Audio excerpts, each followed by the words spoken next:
రంగారెడ్డి జిల్లా చేవెళ్ల నియోజకవర్గం KGR garden లో నిర్వహించిన రైతు సమ్మేళనం కిసాన్ మోర్చా సమావేశంలో చేవెళ్ల బీజేపీ అభ్యర్థి కొండ విశ్వేశ్వర్ రెడ్డి పాల్గొన్నారు।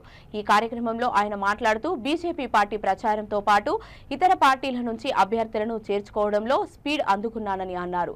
పార్లమెంటు స్థాయిలో ఉన్న మున్సిపాలిటీలో బీజేపీకి వన్ సైడ్ ఓట్ పడతాయని ఏ వ్యక్తి కలిసినా బీజేపీకే ఓటు వేస్తామని చెప్పినట్లు తెలిపారు। చేవెళ్ల పార్లమెంటు స్థాయిలో 3 లక్షల మెజారిటీ వస్తుందని ఆయన ధీమా వ్యక్తం చేశారు।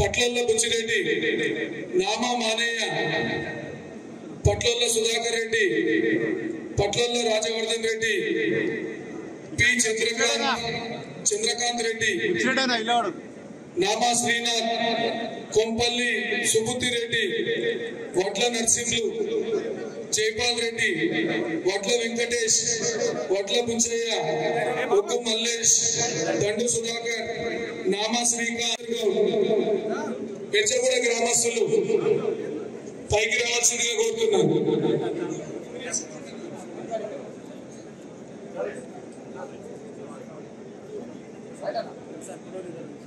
కొండ విశ్వేశ్వర రెడ్డి గారి గెలిపే ధ్యేయంగా మన నరేంద్ర మోడీ పథకాల నుంచి మన చేవెళ్ల మండల కేంద్రం నుంచి చాలా విలేజ్ల నుంచి చాలా మంది జాయిన్ అవుతున్నారు।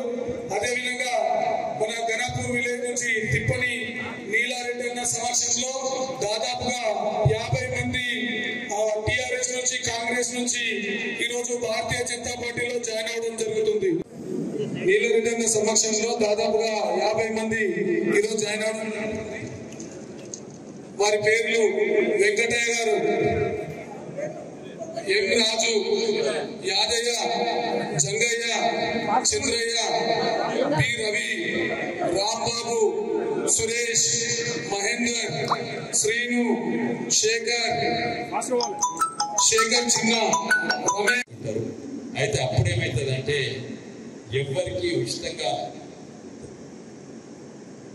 బియ్యం దొరకదు కానీ ఉచితంగా అన్నం కొనుక్కునే పైసలు దొరుకుతాయి, వేరే దేశాల రద్దు చేస్తాయి। అయితే ఇటు ధరలు పడిపోవు కానీ పేదోళ్లకు